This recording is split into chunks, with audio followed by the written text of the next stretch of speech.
Hello everyone, welcome back to my channel. ఈరోజు మంచి recipe వచ్చేసి టమాటో పచ్చడి. మా ఇంట్లో మేము ఎప్పుడు చేసుకునే ఈ టమాటా పచ్చడి ఎలా చేస్తారో మీకు కూడా చూపిస్తాను. ఫస్ట్ అయితే మేము ఇక్కడ 5 kg టమాటో తీసుకున్నాము. ఈ టమాటాలని ఫస్ట్ అయితే నీట్గా కడిగి వీటిని ముక్కల్లాగా కట్ చేసుకోవాలి. చిన్న చిన్న ముక్కలుగా చేసుకోవచ్చు, లేదా అంటే కొంచెం పెద్ద సైజులో కూడా కట్ చేసుకోవచ్చు.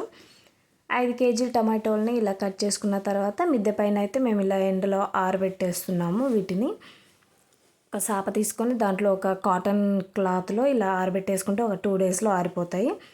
ఎండ బాగా ఉంటే ఒక 1 dayలో ఆరిపోతాయి. మొత్తం ఇలా ఎండిపోయిన టొమాటో ముక్కల్ని అయితే ఫస్ట్ ఒక గిన్నెలో కొద్దిగా నూనె తీసుకొని దాంట్లో ఈ టొమాటో ముక్కల్ని ఫ్రై చేసుకోవాలి.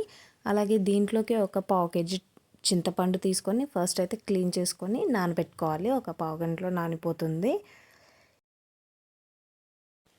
మనం తీసుకున్న టొమాటో ముక్కలు పూర్తిగా ఫ్రై అయిపోయిన తర్వాత ఒక ప్లేట్లోకి తీసి పెట్టుకోవాలి. ఫ్రై చేసి పెట్టిన టమాటో పచ్చళ్ళని ఒక ప్లేట్లోకి తీసి పెట్టుకున్న తర్వాత అదే గిన్నెలోకి చట్నీ కలుపుకోవడానికి సరిపడా నూనె తీసుకొని వేడెక్కిన తర్వాత దాంట్లోకి ఎల్లిపాయలు తీసుకొని అలాగే వేసుకోవాలి, కచ్చపచ్చగా దంచుకొని. అవి గోల్డెన్ కలర్లోకి వచ్చిన తర్వాత అలాగే ఎండుమిర్చిని కూడా వేసుకొని ఇలా పూర్తిగా పోపు రెడీ అయిన తర్వాత దాంట్లోకి కొద్దిగా పసుపు వేసుకొని ఇప్పుడు మనం తయారు చేసి పెట్టుకున్న ఈ పోపుని పూర్తిగా చల్లారే వరకు అలా ఉంచాలి. ఒక ఫ్యాన్ కింద పెట్టుకున్న అవి చల్లారిపోతుంది తొందరగా. అలాగే దాంట్లోకి ఇక్కడ వేయించి పెట్టుకున్న ధనియాలు, అలాగే జీలకర్ర, వెల్లుల్లి, ఒక 4-5 యాలకులు, అలాగే 1 టేబుల్ స్పూన్ వరకు మెంతులు, అలాగే 1 టేబుల్ స్పూన్ వరకు జీలకర్ర, రెండింటిని ఈక్వల్గా తీసుకొని ఇలా వేయించి పెట్టుకోవాలి. ఇప్పుడు మనం ప్లేట్లోకి తీసుకున్న వాటన్నింటిని ఇలా రోట్లో వేసుకొని దంచుకొని ఒక పౌడర్ లాగా చేసుకోవాలి.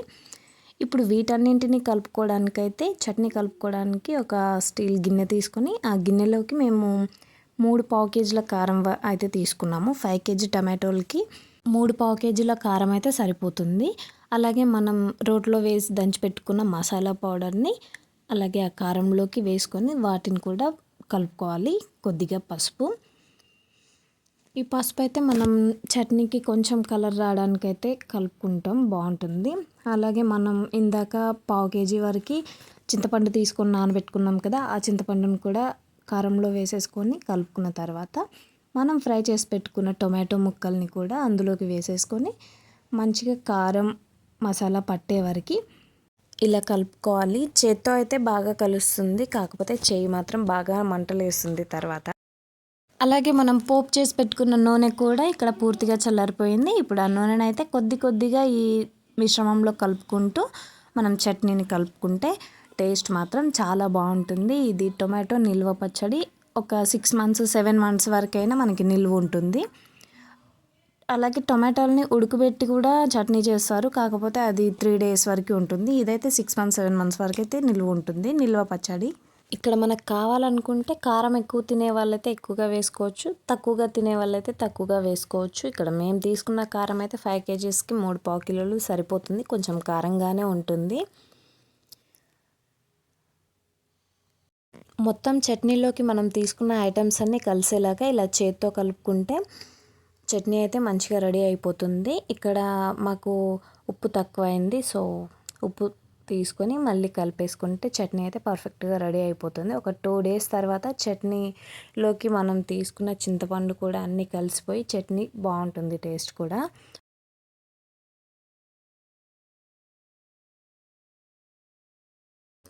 ఇలా మనం తీసుకున్న ఉప్పు కూడా మొత్తం కలిసేలాగా మళ్ళీ ఒకసారి కలుపుకోవాలి. ఇక్కడ చట్నీ కలిపే టైంలో హ్యాండ్కి గ్లౌజులు ఉంటే బాగుంటుంది, కాకపోతే మా దగ్గర హ్యాండ్ గ్లౌజులు లేవు కాబట్టి అలాగే ఖాళీ చేతితో కలిపేస్తున్నాం. మీరైతే డెఫినెట్గా ట్రై చేయండి.